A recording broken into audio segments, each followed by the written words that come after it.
सध्या ठाकरे बंधू एकत्र येण्याच्या चर्चा सुरू आहेत आणि अशातच तुमचे शिवसेनेचे माजी खासदार आणि नेते गजाननभाऊ कीर्तीकर यांनी देखील असं विधान केलं होतं, दोन्ही ठाकरेंबरोबर एकनाथ शिंदेंनी देखील एकत्र यावं असं त्यांनी विधान केलं होतं. आणि दुसरा एक मुद्दा त्याला सोडून की शिंदेंची शिवसेना ही भाजप प्रणित शिवसेना आहे असं ते बोलले होते.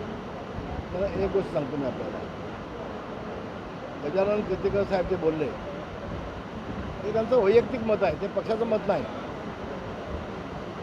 त्यानंतर त्यांनी मला फोन केला होता, माझं त्यांच्यावर बोलणं झालं, माझी चर्चा झाली. मुंबईत गेल्यानंतर आम्ही दोघे बसतो आहे, मी आठू साहेब गजाभाऊ आम्ही तिघेही बसणार आहोत. आणि जे गैरसमज झाले होते ते सगळे गेले निघाले, झाली माहिती होतं. त्यामुळं तो जो विषय आहे तो त्यांचा वैयक्तिक होता, पक्षाचा नाही. एक गोष्ट मी आपल्याला सांगतो की उद्धव ठाकरेसोबत कोणी जाणार नाही. उद्धव ठाकरेंचा सगळा कारभार आता संपलेला आहे राजकीय. हम दो हमारे तीन एवढंच शिल्लक राहणार आहेत. ते मी अनेक वेळेला बोललो आहे. पण ठाकरे ब्रँड आता आमच्याकडे आहे. शिवसेना प्रमुखांचे विचार आमच्याकडे आहेत, शिवसेनेचं नाव आमच्याकडे आहे, शिवसेनेचं सिम्बॉल आमच्याकडे आहेत. तर ठाकरे ब्रँड आता आमच्याकडे आहे.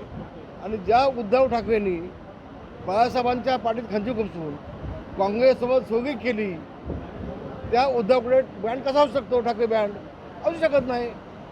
मला एक सांगा हो, राज ठाकरे जाणं न जाणं त्यांचा विषय आहे.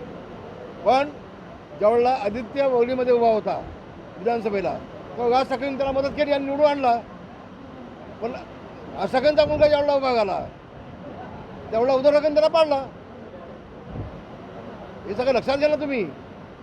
अहो जे राज ठाकरेचे 6 नगरसेवक होते, त्या 6चे 6 नगरसेवक राज ठाकरेंचे उद्धव ठाकरेंनी फोडले आणि स्वतःकडे घेतले. राज ठाकरेंना आवडेल का हे?